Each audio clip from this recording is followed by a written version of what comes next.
की पवित्र कथा का लाभ ले रहे हैं।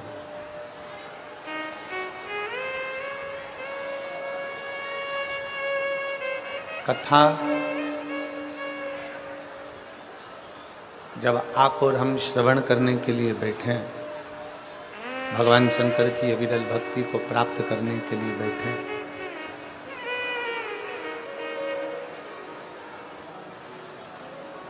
नवरात्रि की यह पवित्र अवसर है और नवरात्रि के इस पवित्र अवसर पर पवित्र पावन हापुड़ उत्तर प्रदेश की यह पवित्र भूमि है।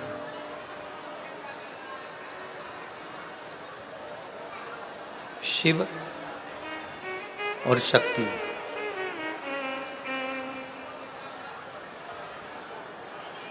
शक्ति के इस पवित्र नवरात्रि में भगवान शंकर की कथा को श्रवण कर लेना, भगवान शिव की पवित्र कथा का लाभ ले लेना, भगवान शंकर की कथा का स्मरण कर लेना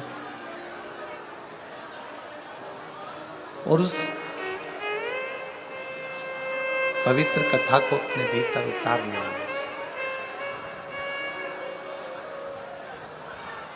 उस पवित्र कथा को अपने भीतर संजो लें।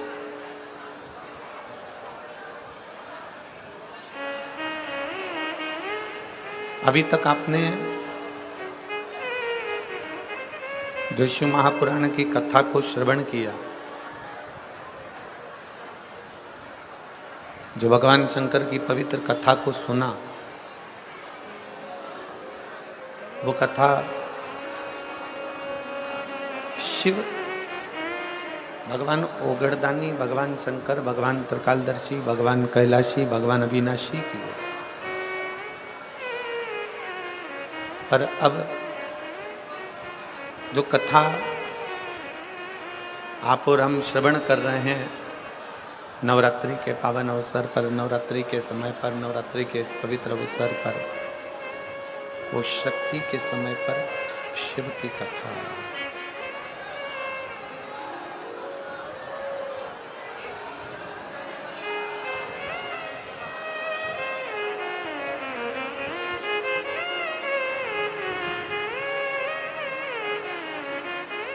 शक्ति के समय पर शिव की कथा है। जैसे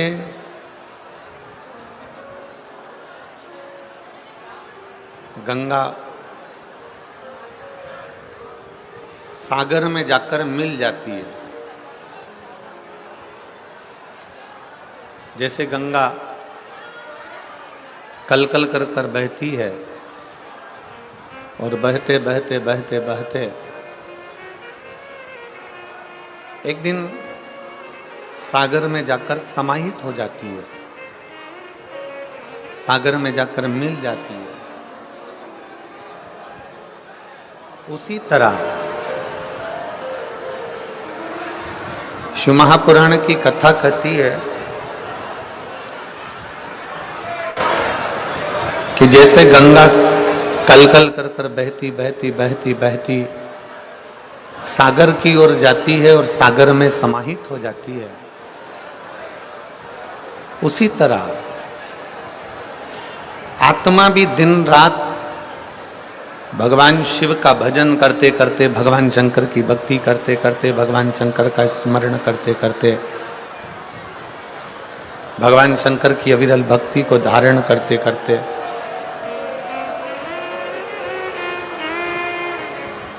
ये आत्मा भी एक दिन परमात्मा में समाहित हो जाती है।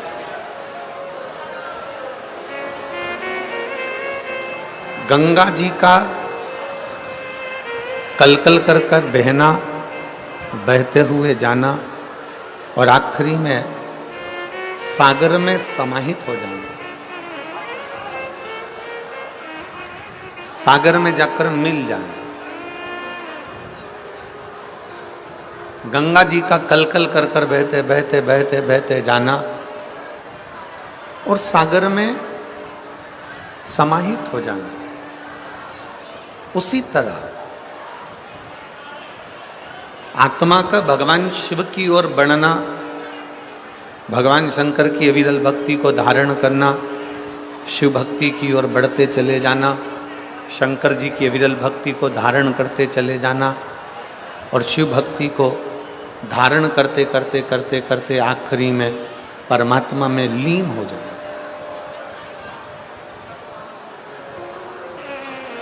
ये दोनों एक बिंदु है।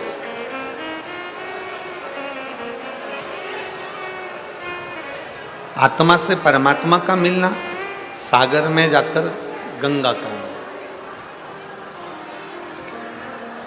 और आप सब आज कथा के प्रथम दिवस में 5 दिवसीय शिव महापुराण की इस पवित्र कथा में आप सब सम्मिलित हुए हैं। जहां जगह मिल जाए वहां बैठकर बाबा से विनती करो, निवेदन करो कि ये पवित्र नवरात्रे में, नवरात्रे के पावन अवसर पर हमारे हापुड़ क्षेत्र में, हमारे उत्तर प्रदेश में ये पवित्र कथा हो रही है। भगवान देवादिदेव महादेव से विनय करो, मां आदिशक्ति से प्रार्थना करो कि हे दुर्गा भवानी, हे मां आदिशक्ति, हे भवानी मां, आपके इस पवित्र नवरात्रे में हम आपकी ये पवित्र शिव महापुराण की कथा को श्रवण कर रहे हैं। ऐसी कृपा करो मां, ऐसी कृपा करो देवादिदेव महादेव कि हम जो कामना लेकर नवरात्रे के ये 5 दिनों में शिव महापुराण की कथा सुन रहे हैं, ऐसी कृपा करना भोले बाबा कि हमारी झोली खुशियों से भर जाए और तेरी कृपा हम पर हो।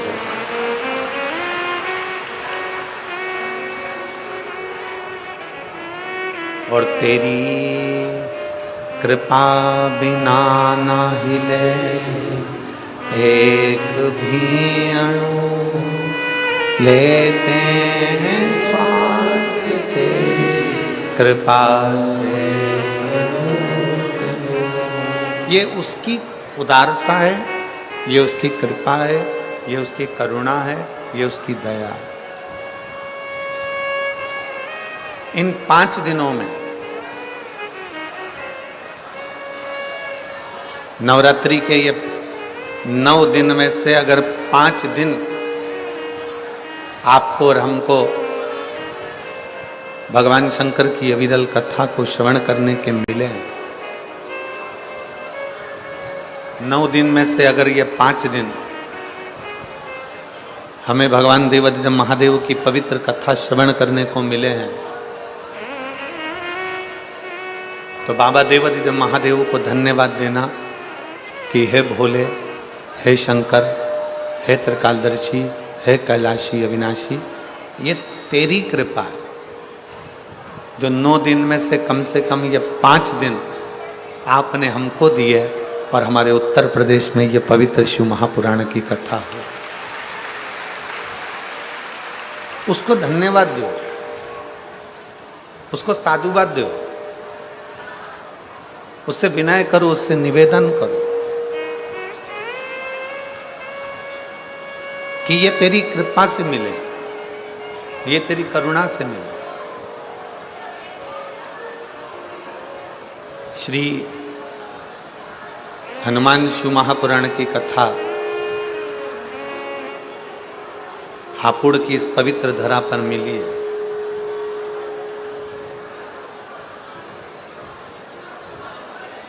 सबसे पहले तो आप स्मरण करें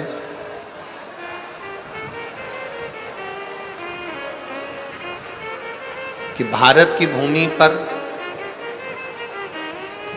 जितने राम जी के मंदिर नहीं है, उससे ज्यादा हनुमान जी के मंदिर हैं।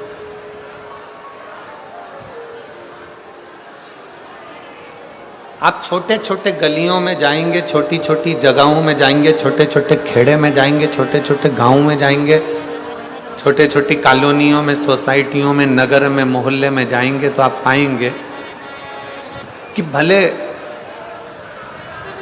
इतने सारे राम जी के मंदिर नहीं होंगे, पर प्रत्येक गली में, प्रत्येक क्षेत्र में, प्रत्येक कॉलोनी में, प्रत्येक सोसाइटी में, प्रत्येक क्षेत्र के अंदर आप श्री हनुमान जी महाराज के मंदिर को पाएंगे। श्री हनुमान जी महाराज के मंदिर को प्राप्त करेंगे। कारण केवल उसका एक कारण है, केवल उसका एक कारण, और वो कारण है हनुमान जी महाराज की सेवा। हनुमान जी महाराज ने श्री राम जी की सेवा इतनी करी, हनुमान जी ने राम जी महाराज की सेवा इतनी करी कि भारत की भूमि पर जितने राम के मंदिर नहीं उतने हनुमान के हो गए, क्योंकि भारत की भूमि सेवा की भूमि है।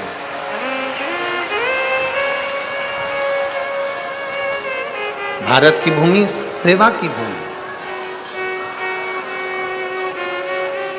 भारत की इस पवित्र धरा पर, भारत की इस पवित्र भूमि पर जितनी सेवा करी जाए,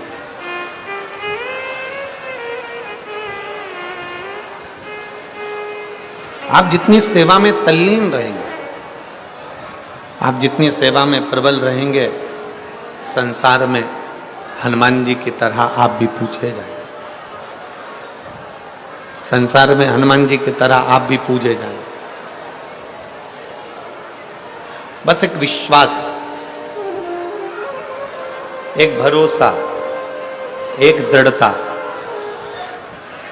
आपके भीतर होना चाहिए। अगर भरोसा है, विश्वास है, दृढ़ता है, तो शिव को मिलने में देरी नहीं। शंकर मिलेगा जरूर, शिव जरूर प्राप्त होते। जैसे कथा के प्रथम दिवस में अपन लोग कथा श्रवण करते हैं देवराज नाम के ब्राह्मण की, कि देवराज ब्राह्मण कुल में जन्म लिया था, ब्राह्मण के घर में जन्म लिया था, पर ब्राह्मण कर्म नहीं कर पाया।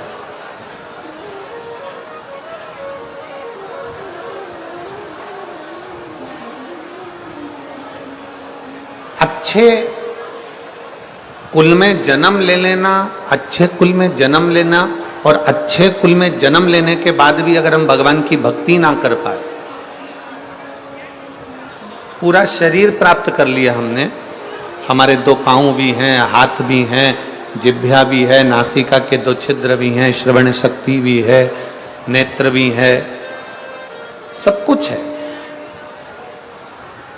हमने संपूर्ण शरीर प्राप्त कर लिया, और शरीर प्राप्त करने के बाद भी अगर हम भगवत भजन नहीं कर पाए, संपूर्ण शरीर प्राप्त करने के बाद हम भगवत स्मरण ना कर पाए, तो फिर हमारा जन्म लेना व्यर्थ व्यर्थ। अगर इस मानव का शरीर प्राप्त हुआ है, मनुष्य का देह मिला है, मानव का शरीर प्राप्त हुआ है, तो प्रयास करो। बाबा देवादिदेव महादेव ने आपके और हमारे शरीर को देने में कोई कमी नहीं रखी।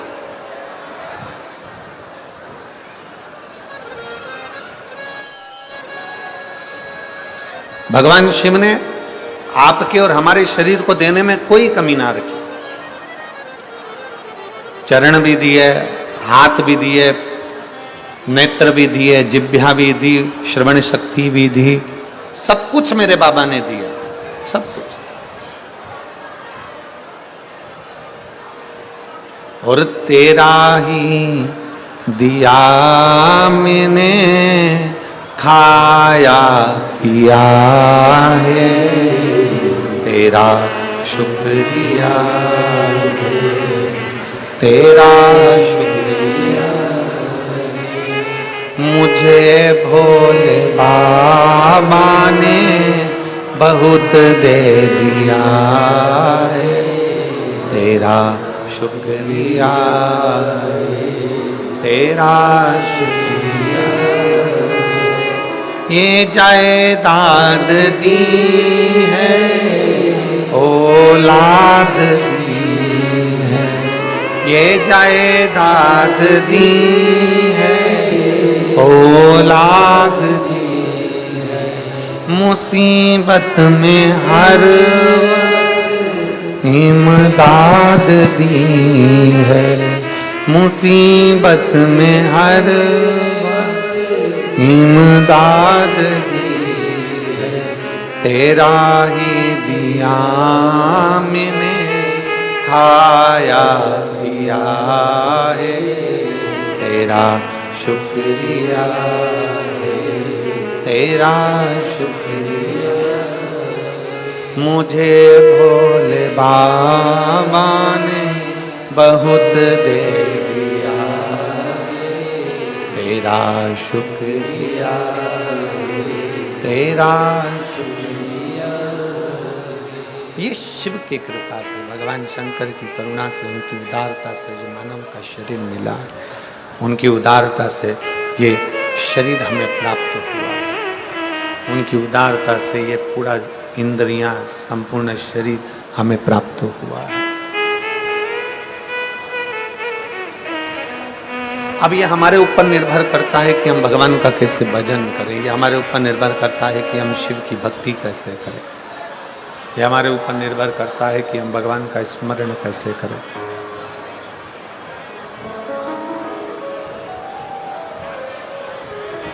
कितने लोग हैं जो भगवान शंकर के मंदिर में एक लोटा जल चढ़ाने जाते हो? हाथ उठाओ जरा। सभी जाते हो? जाना चाहिए, रख लो हाथ। बहुत बहुत साधुवाद आप, जाना चाहिए। सारी समस्या का हल बोल बम का नारा है। आज आप और हम अगर भगवान देवाधिदेव महादेव के चरणारविंद तक जा रहे हैं, आज आप और हम अगर भगवान शंकर की शरणागति तक जा रहे हैं, भगवान शंकर को एक लोटा जल समर्पित करने के लिए जा रहे हैं, तो ये निश्चित माने, ये मानकर चलिए कि बाबा अगर आपको अपने दरवाजे तक बुला रहे हैं, शंकर भगवान आपसे अगर एक लोटा जल चढ़वा रहे हैं, भगवान शिव यदि आपके एक लोटा जल को ले रहे हैं,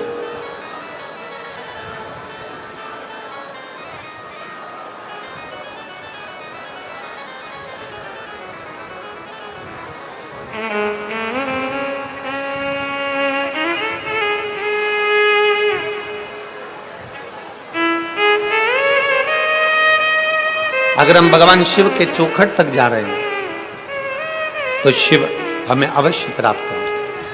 हमारे बीच में ज्ञान पीठाधीश्वर स्वामी सर्वेश्वरानंद सरस्वती जी महाराज, श्री कृष्ण आश्रम ब्रजधार से स्वामी श्री यशवर्धन आचार्य जी महाराज, श्री बालाजी धाम अछेजा हापुड़ से पधारे हैं।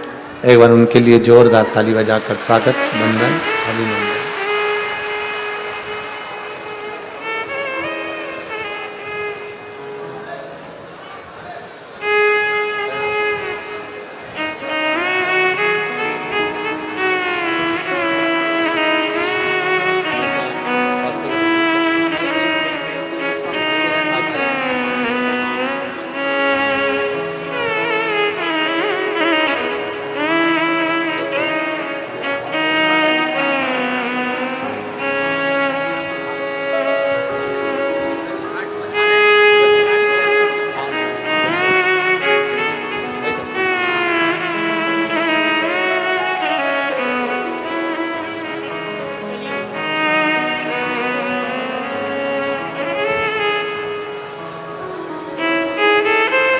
यदि शिव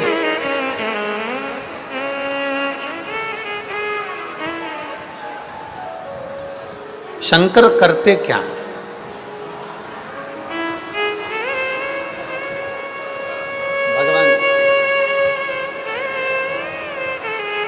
भगवान देवाधिदेव महादेव का कार्य क्या?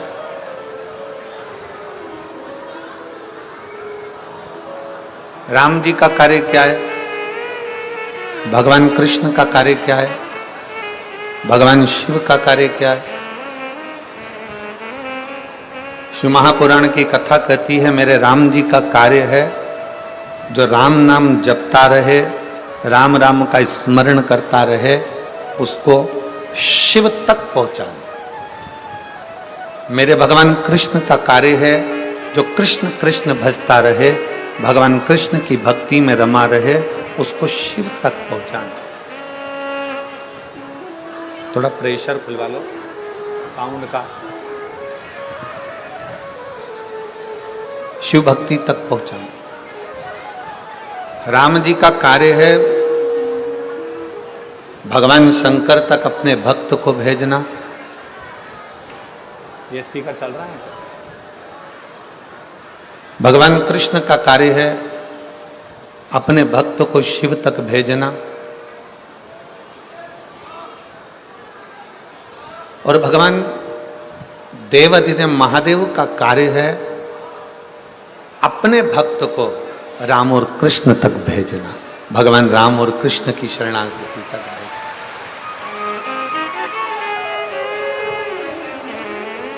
एक कथा बड़ी सुंदर आती है शिव महापुराण में।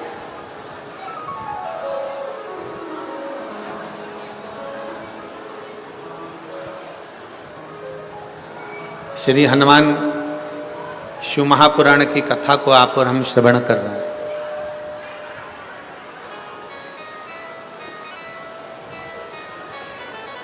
एक बार श्री देवऋषि नारद भ्रमण करते करते, देवऋषि नारद भ्रमण करते करते करते करते पांडवों के पास पहुंच गए, पांडवों के करीब में गए।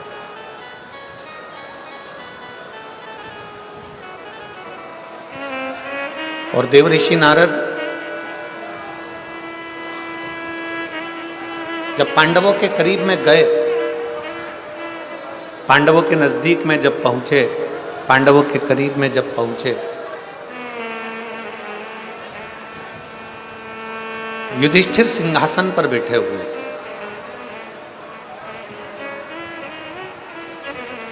जैसे ही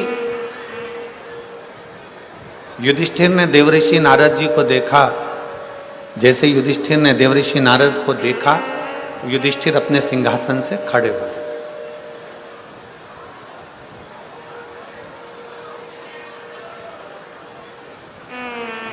खड़े होकर देवऋषि नारद जी को प्रणाम किया।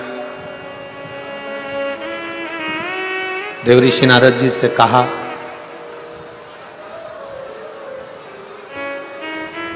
कि आपका आगमन कैसे हुआ?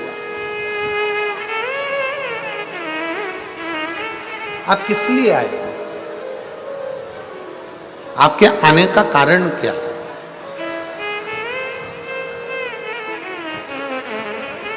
जैसे आप लोग कथा में बैठे हुए हो, शिव महापुराण की कथा आप श्रवण कर रहे हो, नवरात्रि का समय है, 5 दिन आपको मिले हैं, उसमें कथा का पहला दिन है।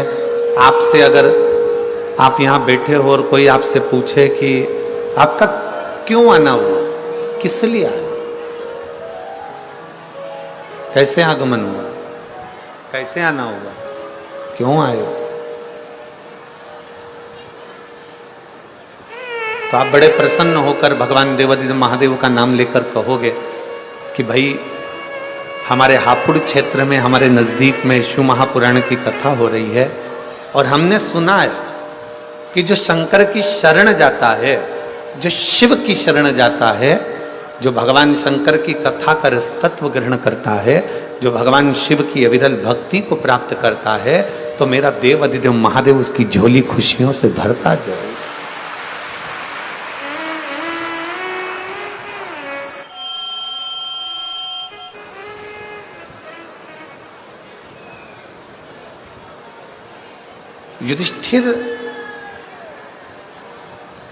युधिष्ठिर ने देवऋषि नारद से पूछा कि आपका आगमन क्यों हुआ है, क्यों आए हो, किस लिए आए हो, कैसे आना हुआ, क्या कारण है तुम्हारे आने का, कोई कारण है? तुम्हारे आने का कारण क्या है, कैसे आना हुआ? देवऋषि नारद जी ने राजा युधिष्ठिर से कहा, सुनो युधिष्ठिर, मैं अभी भगवान नारायण से मिलने के लिए बैकुंठ गया था। युधिष्ठिर, मैं अभी भगवान विष्णु से मिलने के लिए बैकुंठ गया था और बैकुंठ में मैं मिलकर आया हूं भगवान नारायण से। उसी बैकुंठ में तुम्हारे पिताजी मिले थे।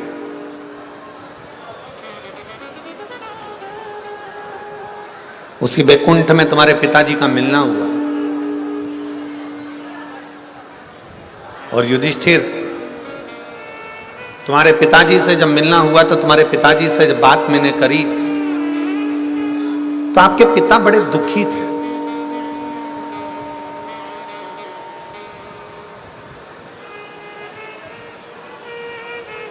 आपके पिता का हृदय बड़ा दुख रहा था। आपके पिता बड़े दुखी थे।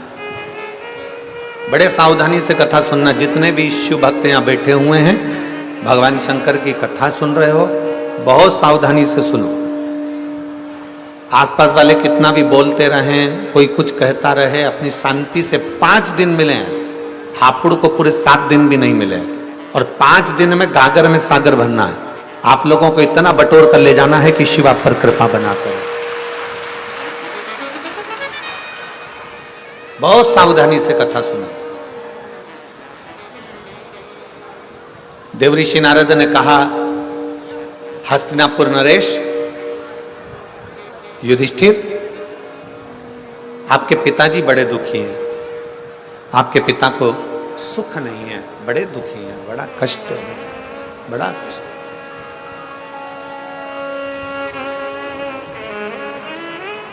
पांडवों में से अर्जुन, नकुल, सहदेव, भीम, युधिष्ठिर सभी ने हाथ जोड़कर कहा, हमारे पिता का दुखी होने का कारण क्या है?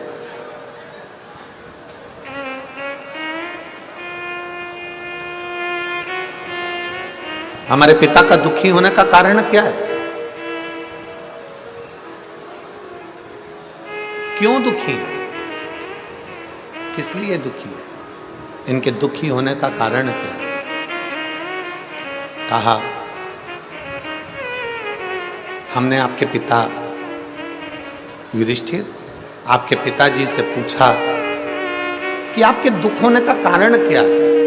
क्यों दुखी है? किस लिए दुखी है?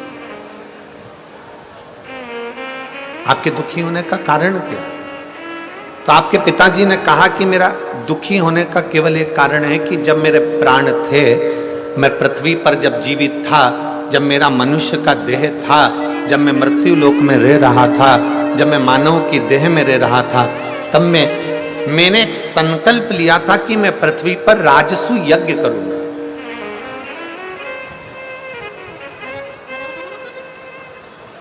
तब मैंने एक संकल्प लिया था कि मैं पृथ्वी पर एक राजसु यज्ञ करूंगा। और राजसु यज्ञ होने के पहले, राजसु यज्ञ कर पाता, राजसु यज्ञ तक मैं पहुंच पाता, उससे पहले मेरे प्राण छूट गए। राजसु यज्ञ के पहले मेरे प्राण चले गए।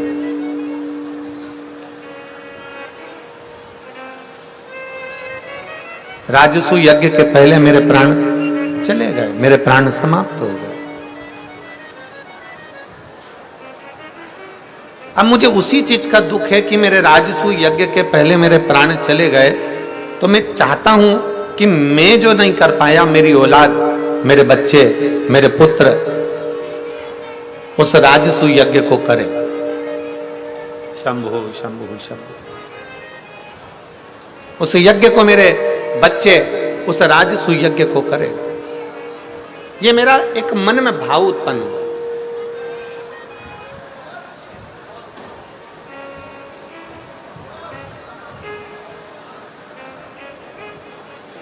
अब देखिए जरा, पांडवों के पिता बैकुंठ में बैठकर अपने हृदय से दुखी हैं कि जो मैं जीवित रहकर नहीं कर पाया, मेरे बेटे वो राजसु यज्ञ मेरे मरने के बाद कम से कम करें तो।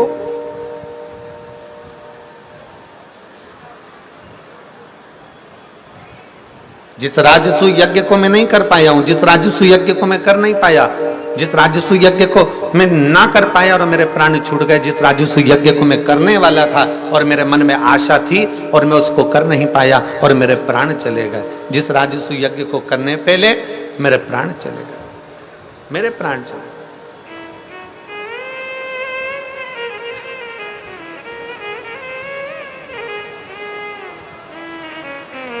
अब वो मेरे पुत्र करे, अब वो मेरे बेटे करे, अब वो मेरी संतान करे, मेरे बेटे करे। आपसे भी निवेदन है, पृथ्वी पर, मृत्युलोक में, संसार सागर में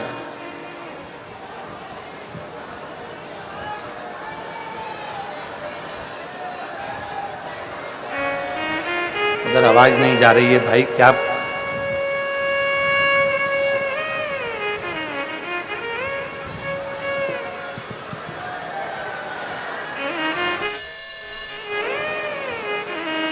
राजसु यज्ञ अब मेरे पुत्र करें, मेरे संतान करें, मेरे बेटे करें। शंभु शंभु शंभु। श्रीमन नारायण श्रीमन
देवादिदेव महादेव भगवान शिव की कथा कह रही है, भगवान शंकर का चरित्र कह रहा है, शिव महापुराण की कथा वर्णन कर रही है, शिव तत्व कह रहा है।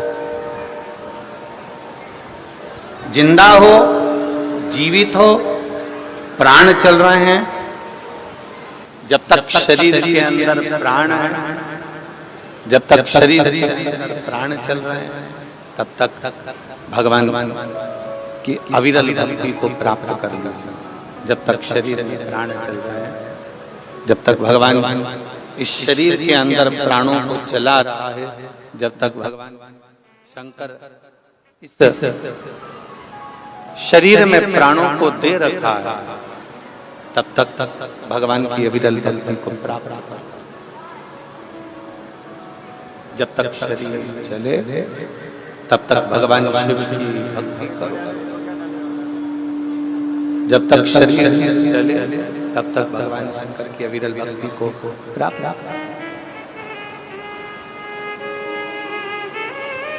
श्वास चल रही है तब तक भगवान शिव की भक्ति करनी। श्वास चल रही है जब तक भगवान शंकर के विरल भक्ति को धारण।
कथा कर रही है, भगवान शंकर का चरित्र कर रहा है, शिव महापुराण की कथा वर्णन कर रही है। जब तक शरीर है, शरीर में प्राण है, तब तक भगवान की विरल भक्ति को धारण करें। शिव तत्व को अपने भीतर उतारने का प्रयास करें। युधिष्ठिर से देवऋषि नारद जी कह रहे हैं कि आपके पिता दुखी हैं।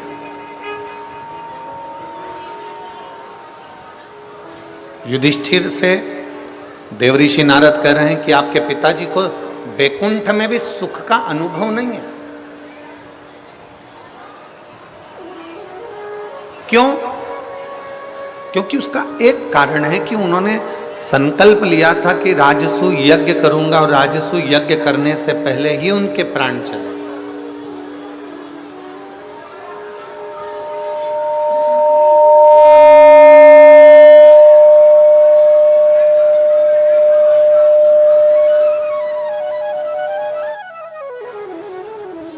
उन्होंने संकल्प लिया था कि राजसु यज्ञ करूंगा, राजसु यज्ञ करने से पहले ही उनके प्राण चले। अब उनको ये बात खलती है, उनको ये बात अंदर से खल रही होती।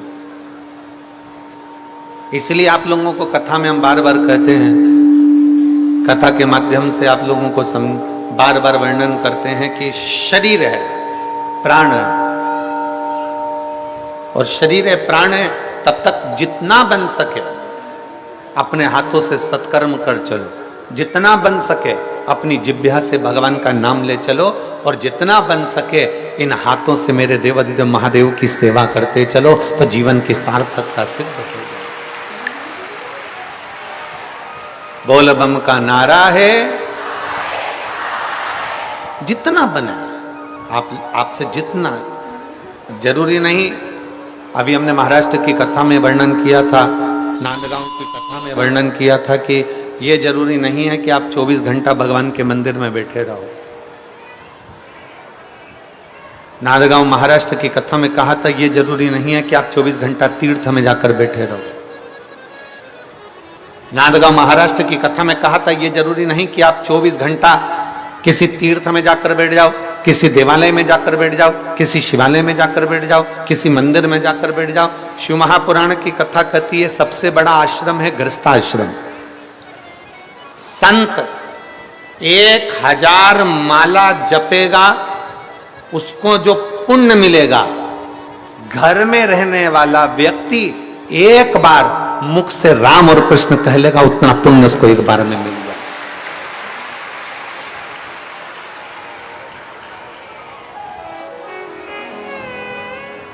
जितना पुण्य एक साधु, एक सन्यासी, एक तपस्वी, एक साधक, एक उपासक जितना पुण्य अपना घर छोड़कर, तीर्थ में जाकर, वन में जाकर, पहाड़ पर जाकर, पर्वत पर बैठकर जितना पुण्य एकत्रित करते हैं, शिव महापुराण की कथा कहती है, भगवान शंकर का चरित्र कहता है, उतना पुण्य घर में रहने वाला एक बुजुर्ग व्यक्ति, घर में रहने वाला एक बूढ़ा व्यक्ति, घर में रहने वाला एक बच्चा, घर में रहने वाली एक बहू, घर में रहने वाला एक बेटा, घर में रहने वाली एक बेटी, घर में रहने वाला एक जमाई, घर में रहने वाला कोई काका काकी, कोई ताऊ ताई, घर में रहने वाला व्यक्ति एक बार अगर हृदय से भगवान शंकर को याद कर लेता है तो उतना ही पुण्य प्राप्त कर लेता है जितना पर्वत पर बैठकर कोई ऋषि प्राप्त कर रहा होता है। कोई ऋषि उस फल को एक क्षण में प्राप्त कर ले, एक क्षण।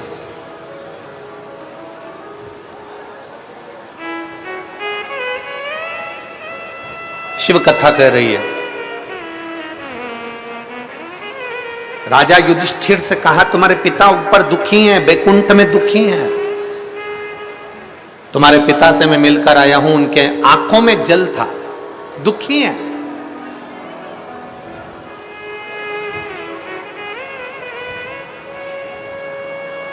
तो फिर निवेदन है, मन का सुखी सुखी है और मन का दुखी दुखी।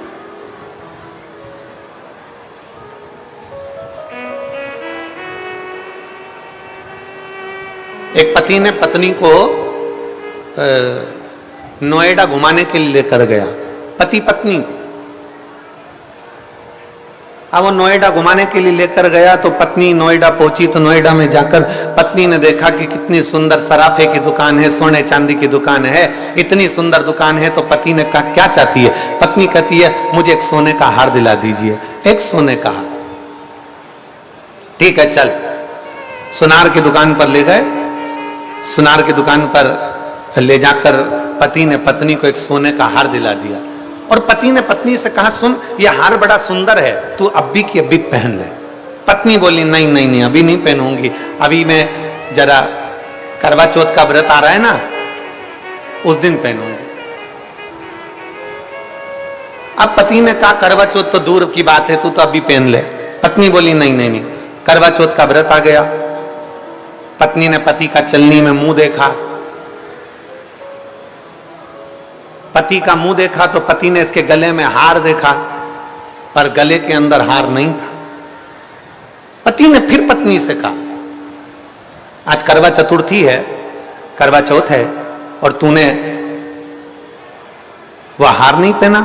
पत्नी बोली मैंने हार इसलिए नहीं पहना क्योंकि अभी देवर के लड़के की शादी है ना, बस 1 महीने बाद देवर के लड़के की शादी है, तब मैं नया हार पहनूंगी ना तो पूरे घर के लोग देखेंगे, इसलिए मैंने नहीं पहना। अब देवर के लड़के की शादी थी 1 महीने बाद और पत्नी को आ गया अटैक,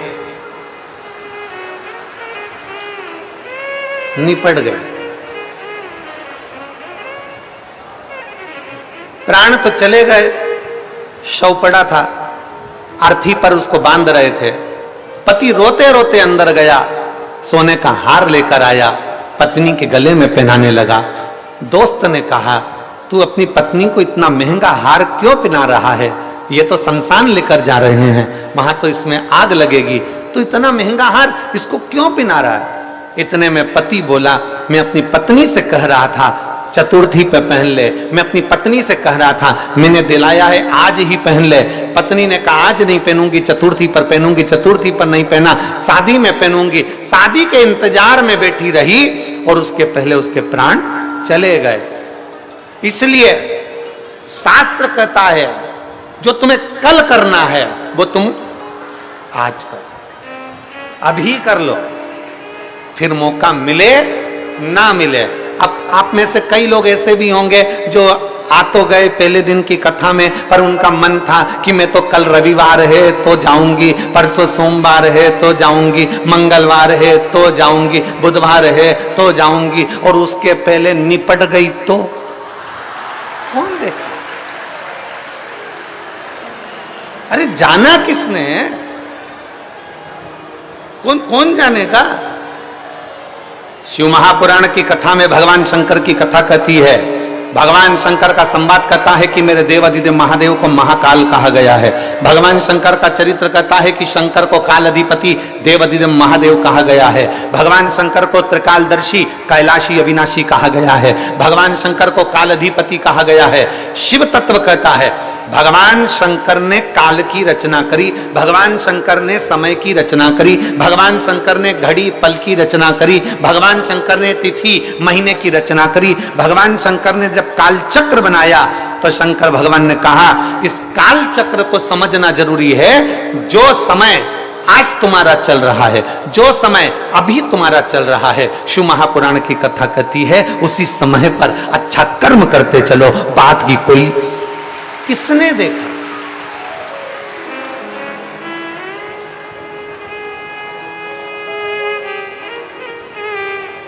आपके इधर का ही वो भजन है, यहीं हापुड़ के आसपास का वो भजन है, भजन करो भरी जवानी में बुढ़ापा किसने देखा?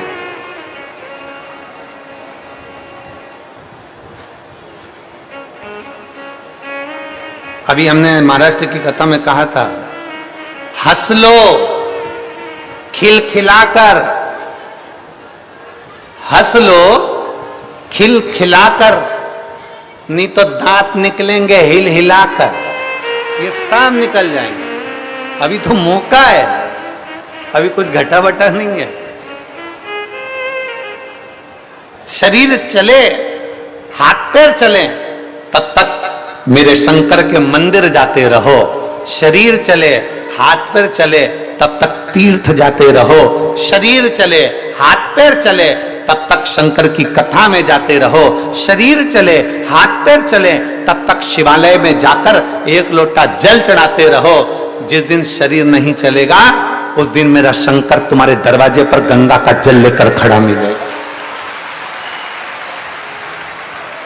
जिस दिन शरीर नहीं चलेगा उस दिन मेरा देवाधिदेव महादेव, मेरा शंकर, मेरा त्रिकालदर्शी, मेरा कैलाशी अविनाशी, मेरा शिव आपके दरवाजे पर मिलेगा। शरीर चले तब तक जाओ। पहले हमने कथा में कहा शरीर चले तब तक तीर्थ करो, कथा सुनो। जब तक तुम्हारा शरीर चले तीर्थ करो, कथा सुनो, मंदिर जाओ। और जब तक तुम्हारे घर में चले तब तक सारा दान पुण्य करो। जो करना है तुम्हारी मर्जी, क्योंकि अभी तुम्हारा चल रहा है। जिस दिन बहू बेटे की चलना चालू हो जाएगी उस दिन कथा में किसी को एक पानी का पाउच भी नहीं पिला पाओगे। इसलिए घर के लोग कहेंगे मम्मी इतना सारा पानी कौन लेकर जाएगा, सिर पे पानी की बोतल कौन उठा कर ले जाएगा। अरे बेटा कथा चल रही है, हमने सुना है कथा में अगर किसी को एक जरा सा पानी भी पिलाया जाए तो उसका पुण्य है। बेटा ये कथा में पानी की बोतल ले चल, मैं नहीं लेकर जाता, इतना वजन कौन लेकर जाएगा। आधा किलोमीटर दूर पार्किंग है, वहां से पानी की बोतल लेकर जाऊं, सिर पे तोप कर लेकर जाऊं, कोई लेकर नहीं जाएगा। इसलिए शिव महापुराण की कथा कहती है मेरी जीजियों और मेरे जीजाओं, मेरी बेटियों, मेरे बेटाओं, मेरी माताओं, मेरी बहन, मेरी बेटियों, आपसे निवेदन है शरीर चल रहा है तो बन सके जितना इस 5 दिन की शिव पुराण में उतना पुण्य बटोरते चलना, भगवान का भजन बटोरते चलना। फिर मिले ना, फिर प्राप्त हो ना हो, किसने देखा, किसने जाना।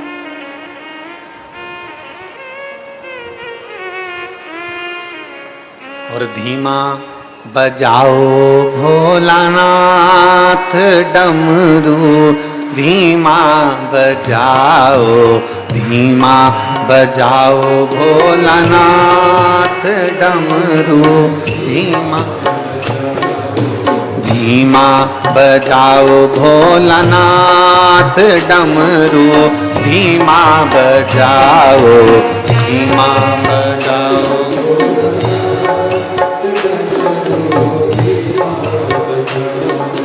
डमरू की धुन सुन के राम जी आए, डमरू की जी आए संग सीता को लाए, राम जी ओ धीमा बजाओ भोलानाथ डमरू, धीमा बजाओ, धीमा बजाओ। बड़े भाव से दोनों हाथों से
डमरू की धुन के कान्हा जी आए, डमरू की धुन सुन के कान्हा जी आए संग राधा को लाए, कान्हा जी ओ धीमा बजाओ भोलानाथ डमरू, धीमा बजाओ।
बजाओ बाबा धीमा बजाओ,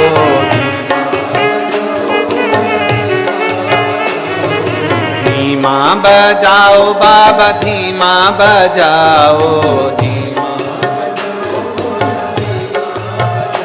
अरे धीमा बजाओ भोलानाथ डमरू, धीमा बजाओ, धीमा बजाओ भोलानाथ,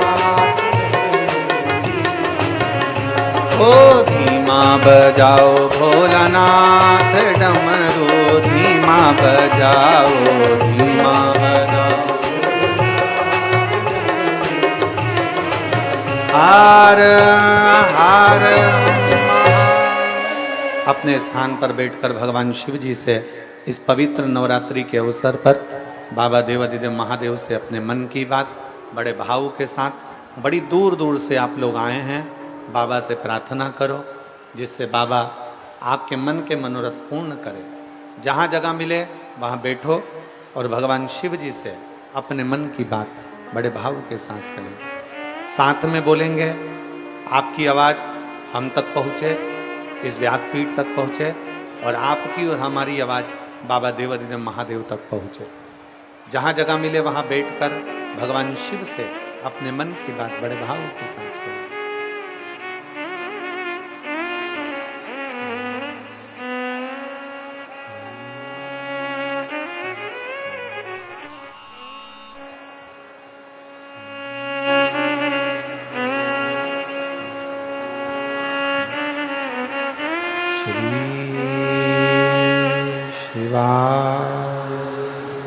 नमस्तु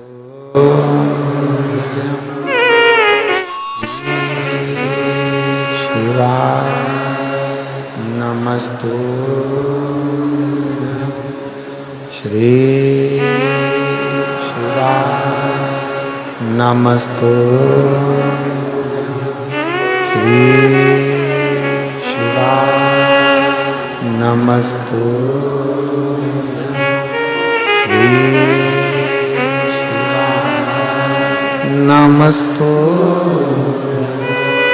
भोला सब दुख काटो ओ भोला सब दुख काटो शिव शंकर जपूं तेरी माला भोले बाबा जपूं तेरी माला भोला सब दुख काटो ओ भोला सब दुख काटो वेश है मंगल मंगल वेश है मंगल का शमशान वासी शमशान वासी ओ भोला सब दुख काटो ओ भोला सब दुख काटो।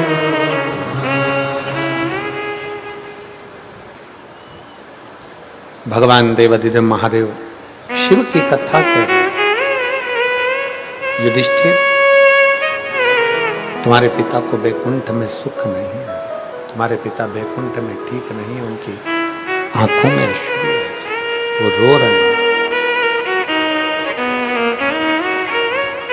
उनको प्रसन्नता नहीं है, उनको सुख नहीं। क्यों सुख नहीं? युधिष्ठिर ने पूछा ऐसा क्या हुआ? कहा उन्होंने राजस्व यज्ञ के लिए सोचा था, विचार करा था, वो यज्ञ नहीं कर पाए, उनका वो यज्ञ नहीं हो पाया। अब वो चाहते हैं कि मेरा बेटे इस यज्ञ को करे, मेरे बेटे इस यज्ञ को करें, वो ये चाहते हैं। ठीक है, युधिष्ठिर ने पूरे नगर में सूचना करवा दी कि अपने पिता की इच्छा को पांडव पूरा करेंगे और राजसूय यज्ञ करवाएंगे।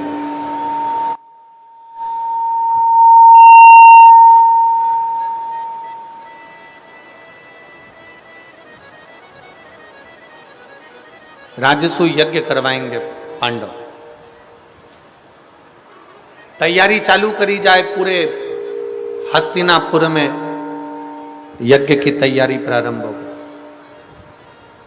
पूरे हस्तिनापुर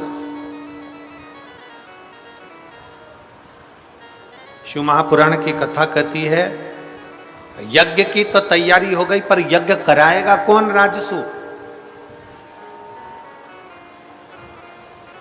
शिव महापुराण की कथा कहती है दक्ष प्रजापति का यज्ञ इसलिए खंडित हुआ था क्योंकि उसमें शंकर नहीं पहुंचे थे। शिव नहीं पहुंचे थे इसलिए वो यज्ञ खंडित हो गया था।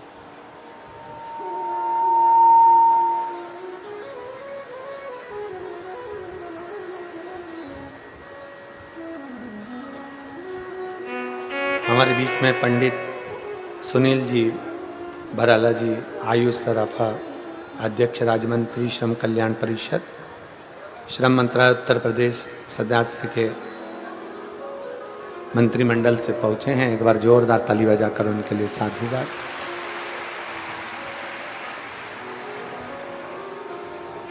शिव पुराण कह रही है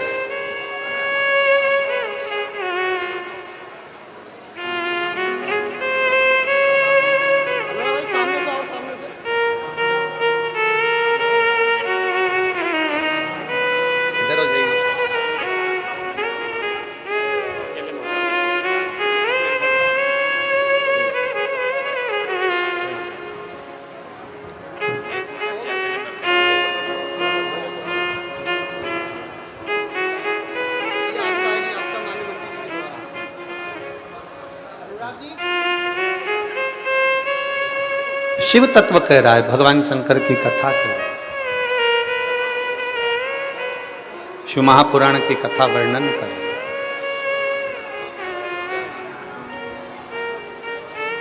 हस्तिनापुर में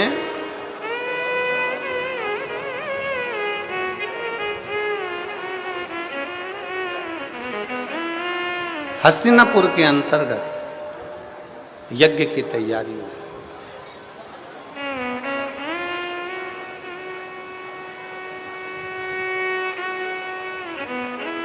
और हस्तिनापुर के अंतर्गत जब यज्ञ की तैयारी हुई तो भगवान कृष्ण ने युधिष्ठिर से कहा कि इस यज्ञ को कराए कौन?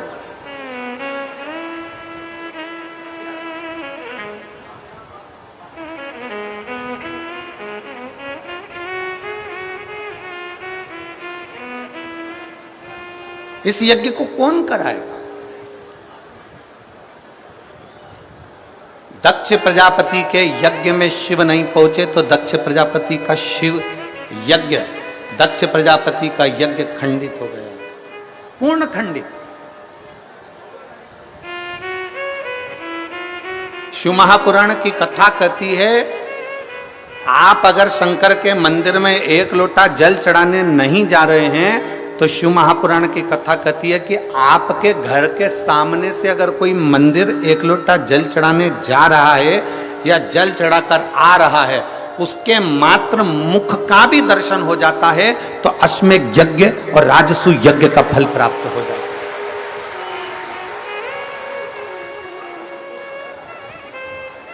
अश्वमेध यज्ञ और राजसूय यज्ञ का फल प्राप्त हो जाता है।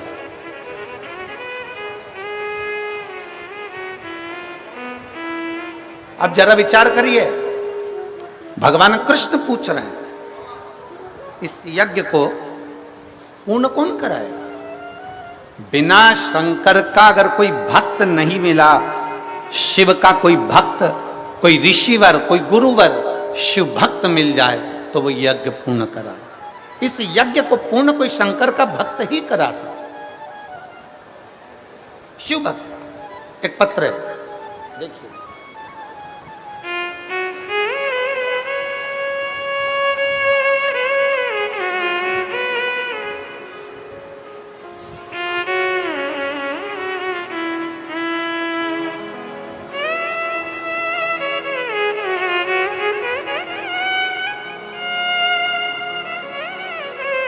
मैं सुनीता निर्वाण, सोहन निर्वाण, पता सोंदा रोड,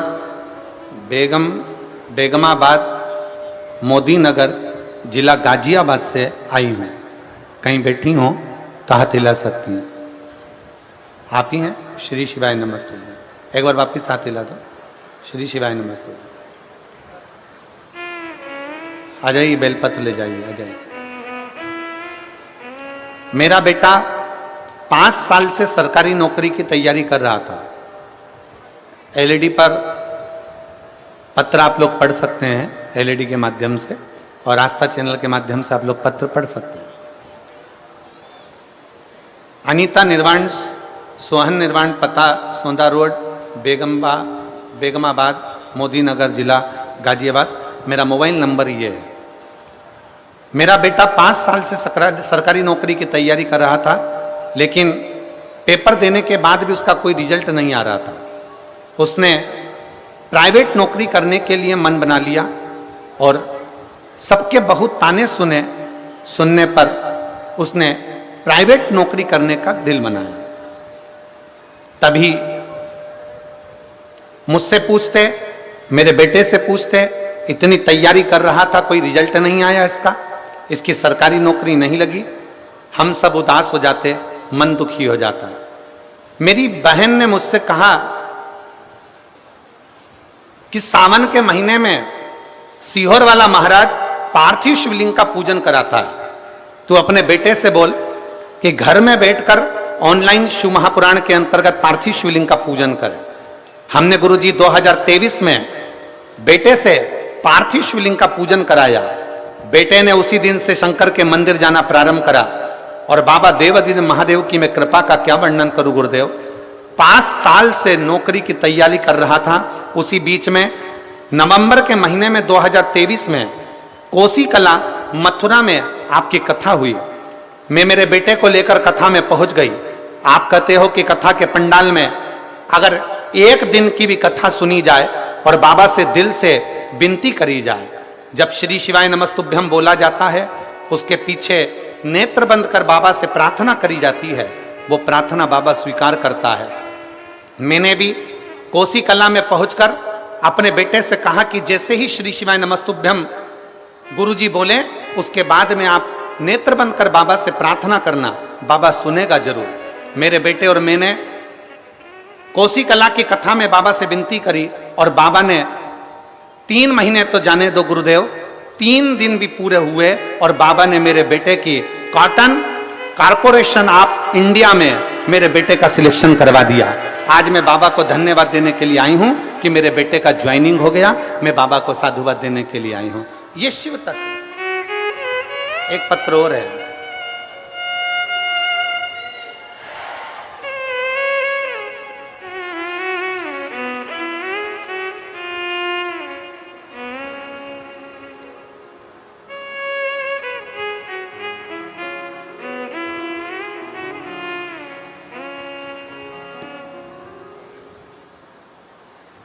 इसमें उनका नाम नहीं लिखा है शायद, इस पत्र में किसी माँ ने लिखा है। पत्र जिसमें लिखा है, पत्र देखकर पहचान जावे तो खड़ी हो जावे। ये पत्र जिसके यहाँ 14 साल बाद संतान की प्राप्ति हुई है, आप ही का पत्र है। बाबू आया है क्या? साथ में बच्चा आया है? लिया उसको, लिया। मैं बाबा का क्या वर्णन करूं गुरुदेव। 14 साल हो गए थे, पुत्र रत्न की प्राप्ति नहीं थी। मेरे पेट में रसोली हो गई थी, गांठ। डॉक्टर ने कह दिया था इसका ऑपरेशन जरूरी है और ये रसोली कोई साधारण सी नहीं है। हमने डॉक्टर के कहे अनुसार गोलियां तो ली, पर रसोली समाप्त नहीं हुई। बाबा के मंदिर में जाना चालू करा और प्रदोष काल में शंकर जी के मंदिर में दिया लगाना प्रारंभ करा। आप कहते हो कि प्रदोष काल में शाम के समय शिव के मंदिर में अगर दिया जलाया जाए, सफेद आंकड़े की जड़ का प्रयोग करा जाए तो बाबा देता जरूर है। और आज मैं बाबा को धन्यवाद देने के लिए आई हूं कि मेरे बाबा ने 14 साल बाद मुझे पुत्र रत्न की प्राप्ति कराई। मैं बाबा को यहां धन्यवाद देने के लिए हूं। ये शिव तत्व है, शिव ओघड़ी है। और तेरी कृपा बिना न हिले एक भी अणु, लेते हैं श्वास तेरी कृपा से तनु। बखान क्या करूं मैं राखों के ढेर का, चपटी भभूत में खजाना कुबेर का। हे गंगधार मुक्ति द्वार ओंकार तू, भोले ओंकार तू। आयो शरण तिहारी शंभु तार तार तू।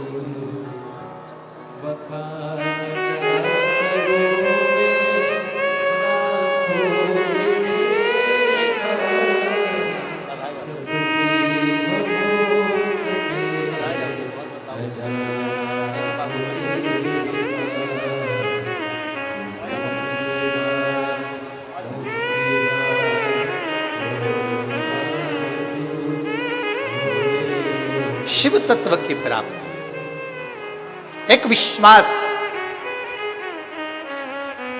भगवान कृष्ण ने कह दिया कि इस यज्ञ को, राजसु यज्ञ जो तुम कर रहे हो, उसको पूरा कौन कराए, पूर्ण कौन कराए?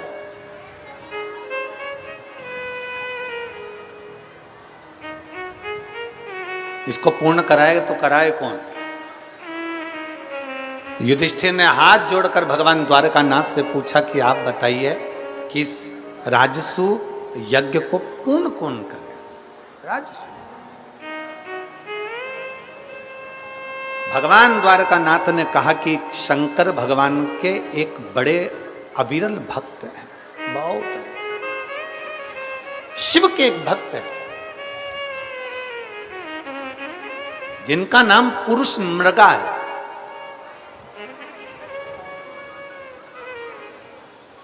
जिनका नाम पुरुष मृगा। एक बार आप भी बोलो उस नाम को, क्या नाम है? पुरुष मृगा। मृगा मतलब हिरण, पुरुष मृगा। आजा बोलो।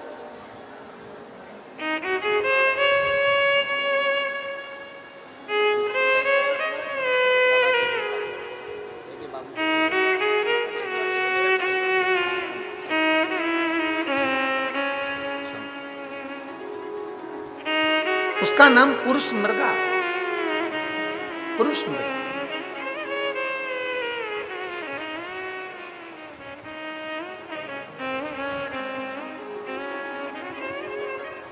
भगवान द्वारकानाथ ने कहा यह शंकर भगवान का वो भक्त है जो संसार के जितने शिवलिंग है उन शिवलिंगों की आराधना बैठकर करता है। ये कोई साधारण मनुष्य नहीं है।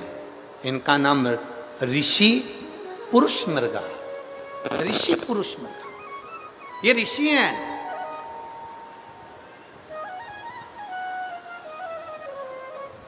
और निवेदन करूंगा इस पवित्र धरा पर, हापुड़ की इस पवित्र भूमि से, इस पावन प्रागण्य से, नवरात्रि के इस पवित्र अवसर पर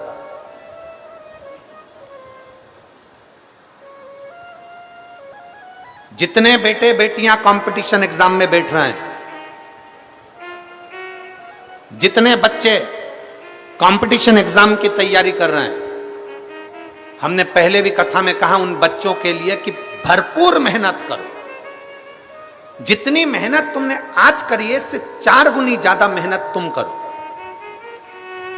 जितनी पढ़ाई आज कर रहे हो उससे ज्यादा पढ़ाई और करिए। भरपूर मेहनत करिए, परिश्रम करिए, पूर्ण कर्म करिए, रात दिन एक करो, विद्याध्ययन करो, खूब मेहनत करो।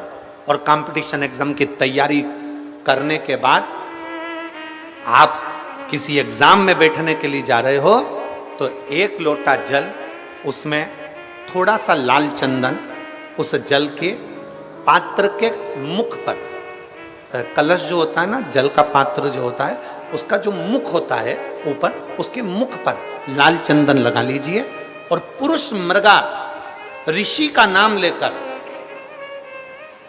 पुरुष मृगा ऋषि का नाम लेकर लाल चंदन लगे हुए स्थान से ही बाबा देवाधिदेव महादेव को अगर वो जल समर्पित करा जाए तो ऐसा कोई बेटा बेटी नहीं जो कंपटीशन एग्जाम में निकले नहीं।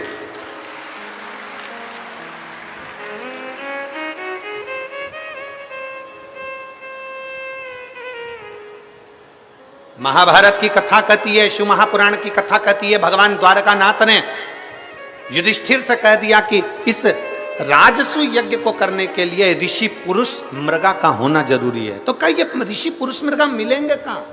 इनकी कोई झोपड़ी है, इनकी कोई कुटिया है, इनका कोई स्थान है, इनका कोई नगर है, इनकी कोई स्थान नियुक्त है जहां जाकर इनको निमंत्रण दिया जाए और इनको बुलाया जाए और किया जाए? तो कह दिया भगवान द्वारकानाथ ने, हम भी नहीं जानते कि शंकर के भक्त ऋषि पुरुष मृगा कहाँ रहते हैं, बस इतना मालूम है कि वो शिव के भक्त हैं। एक बार अगर ऋषि पुरुष मृगा का दर्शन ही हो जाए तो जीवन सिद्ध हो जाए, जीवन सिद्ध हो जाए। भारत की भूमि के ये वो ऋषि थे जिनका मुख पुरुष की तरह था, जिनकी आधा धड़, छाती तक का शरीर, वक्ष स्थल तक का शरीर पुरुष का था और वक्ष स्थल से नीचे का बाकी का शरीर मृग का था। हिरण का शरीर था आधा, आधा शरीर तो पुरुष का था और आधा शरीर हिरण का था। ऐसे ऋषि पुरुष मृगा थे, पुरुष मृगा। भगवान द्वारकानाथ ने कहा हम नहीं जानते कि ये पुरुष मृगा कहां मिलेंगे, परंतु एक बात है, इनको लेने के लिए भीम को भेज दिया जाए। भीम जा, भीम ने अपनी गदा उठाकर हां भरी,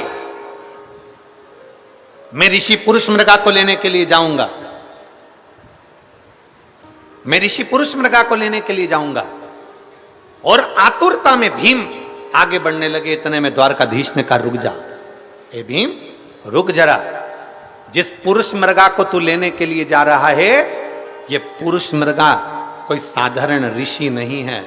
अगर मान ले तूने थोड़ी सी भी गलती कर दी तो ये पुरुष मृगा तुझे खा जाएगा। ये वो ऋषि है जो तुझे एक क्षण के अंदर निगल जाएगा। तेरी थोड़ी सी गलती हुई ना तो ये पुरुष मृगा तुझे निगल जाएगा, थोड़ी सी गलती। इतने में भीम ने कहा द्वारकानाथ से, आप मुझे जानते नहीं हो द्वारकाधीश, क्या आप मुझे पहचानते नहीं हो? मेरे में केवल शरीर का बल नहीं, बुद्धि का बल भी मुझ में है। मुझ में केवल शरीर का बल नहीं, मुझ में बुद्धि का बल भी है। बुद्धि का। भगवान द्वारकानाथ ने कहा आगे तेरी मर्जी, पर याद रखना भीम, जरा सी चूक हुई, जरा सी गलती हुई तो ऋषि पुरुष मृगा तुझे निकल जाएंगे। भीम ने कहा चिंता मत करो, मैं लेने के लिए जाता हूं। भीम उठे, उत्तर दक्षिण पूरब पश्चिम ढूंढने के लिए चल दिए पुरुष मृगा को। पुरुष मृगा को ढूंढते ढूंढते भीम थक कर एक जगह पर बैठे थे। तभी उन्होंने देखा कि एक बानर, एक बंदर बैठा हुआ है, एक बानर बैठा हुआ। भीम ने आवाज लगाकर कहा तुम कौन हो? बानर के रूप में श्री हनुमान जी महाराज कहते हैं भीम तुम मुझे पहचाने नहीं, मैं भगवान राम जी के चरणों का दास हनुमान हूं। मैं भगवान राम जी के चरणों का दास हनुमान हूं, तुम मुझे पहचाने नहीं? भीम ने कहा हनुमान जी महाराज से, महाराज जी मैं तुम्हें पहचान नहीं पाया। भीम तुम थोड़े बेचैन से दिख रहे हो। भीम तुम्हारे चेहरे पर थोड़ी बेचैनी दिख रही है, तुम थोड़े बेचैन से नजर आ रहे हो, तुम्हारे चेहरे पर थोड़ी बेचैनी दिख रही है, क्या बात है भीम? भीम ने कहा मैं आपको क्यों बताऊं कि मुझे बेचैनी क्या है, मैं आपको क्यों बताऊं कि मुझे कष्ट क्या है, मैं आपको क्यों बताऊं कि मुझे तकलीफ क्या है? भीम ने बताना नहीं चाहा। भीम बैठ गए, सुस्ता रहे थे, बहुत सुस्ताते सुस्ताते आखिरी में हनुमान जी महाराज ने भीम को दूर बैठे हुए कहा भीम मुझे मालूम है तुम कहां जा रहे हो, भीम ने पूछा बताओ कहां जा रहा हूं? हनुमान जी महाराज ने कहा तुम शिव जी के भक्त ऋषि पुरुष मृगा को लेने के लिए जा रहे हो। भीम ने कहा आपको कैसे मालूम पड़ा कि मैं पुरुष मृगा को लेने के लिए जा रहा हूं? हनुमान जी बोले जो पुरुष मृगा शिव का भक्त है उसी तरह मैं भी शंकर भगवान का एक अंश हूं, इसलिए मैं हनुमान हूं। मैं हनुमान,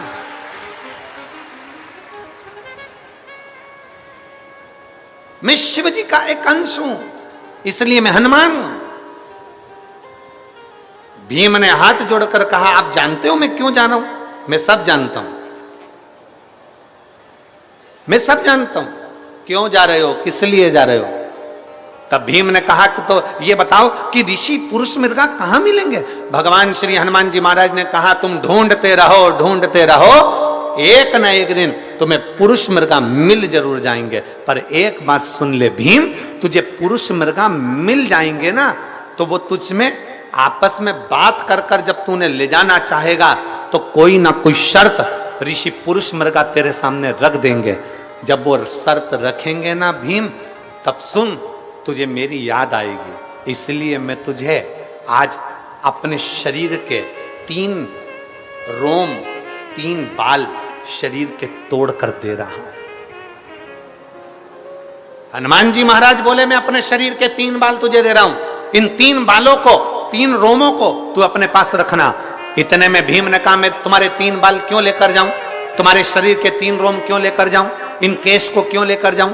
तब हनुमान जी ने कहा सुन रे भीम, जब पुरुष मृगा मिलेंगे तो उससे शर्त रखेंगे, तेरे साथ हस्तिनापुर जाने की जब शर्त रखी जाएगी उस जगह पर तुझे मेरी याद आएगी। ऋषि पुरुष मृगा जब तुझसे शर्त रखेंगे, ऋषि पुरुष मृगा को रोकने के लिए मेरे शरीर का एक बाल जब तू जमीन पर पटकेगा उससे 1000 शिवलिंग उत्पन्न हो जाएंगे। दूसरा रोम पटकेगा उससे 1,00,000 शिवलिंग उत्पन्न हो जाएंगे। तीसरा रोम जब तू पटकेगा उससे 1 करोड़ शिवलिंग उत्पन्न हो जाएंगे। मेरे हनुमान जी महाराज ने कहा भीम, जब तू पुरुष मृगा से संकल्प लेगा, कुछ शर्त रखेगा, मेरे शरीर के ये शिवलिंग प्रकट करेंगे। और सुन भीम, पुरुष मृगा की एक आदत है, जितने शंकर के शिवलिंग मिलते हैं उतने शिवलिंग की वो स्नान करके पूजन करता है तब आगे बढ़ता है। अब तू सोच, 1 रोम से कितने शिवलिंग हैं? जम के बोलो जरा। 1000। दूसरे रोम से 1,00,000, तीसरे रोम से 1 करोड़। अब पुरुष मृगा एक एक शिवलिंग की पूजन करेगा तब जाकर कहीं आगे बढ़ेगा। उस जगह पर मेरे ये 3 रोम तेरे काम आएंगे। हनुमान जी ने अपने 3 रोम तोड़कर, 3 बाल तोड़कर भीम को दे दिए। भीम ने वो बाल संभाल कर रखे। पुरुष मृगा को ढूंढते ढूंढते आगे बढ़े तो ऋषि पुरुष मृगा मिल गए। पुरुष मृगा के हाथ जोड़कर निवेदन करा, जिस समय पर पुरुष मृगा शंकर की आराधना में लगे हुए थे, शिव की स्तुति में लगे हुए थे। ओम नमः शिवाय। ओम नमः शिवाय। ओम नमः शिवाय। ओम नमः शिवाय। ओम नमः शिवाय।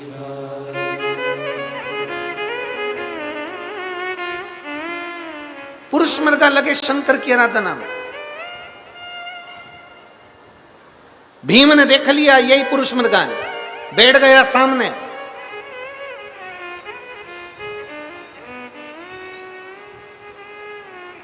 बहुत अंतर है संस्कार और अहंकार, इन दोनों में बड़ा भारी अंतर होता है। संस्कार और अहंकार में बड़ा भारी अंतर होता है। संस्कारवान व्यक्ति स्वयं झुकता है, और अहंकारवान व्यक्ति दूसरे को झुकाना जानता है।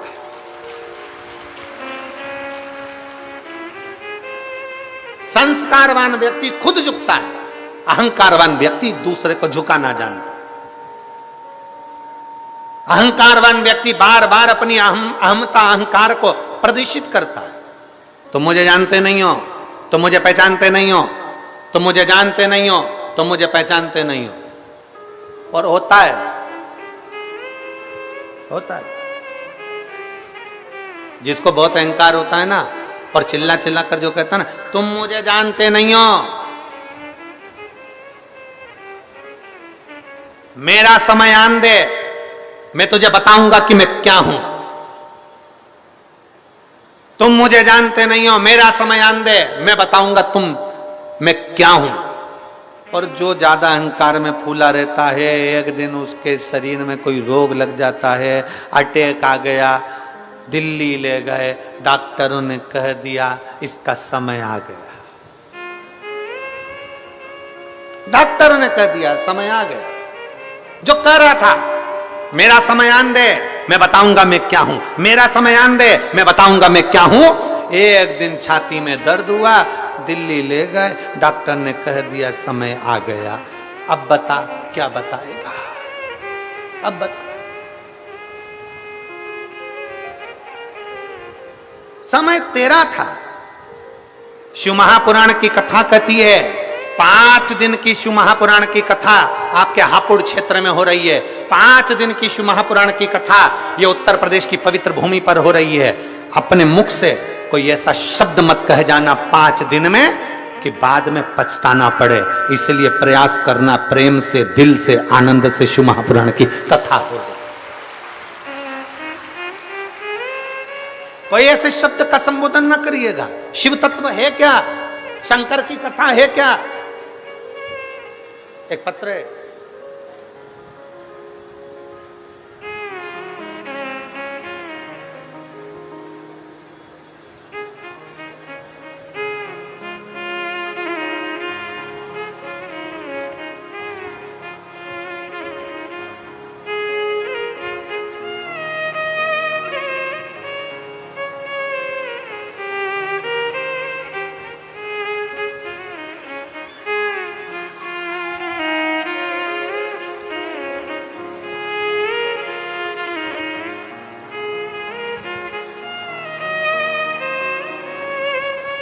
मैं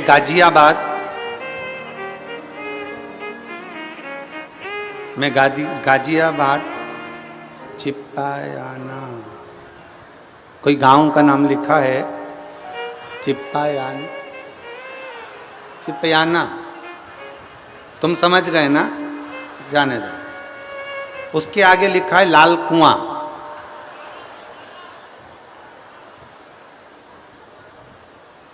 मेरा फोन नंबर, मोबाइल नंबर ये है। 1 लोटे जल का मैं क्या वर्णन करूं गुरुदेव।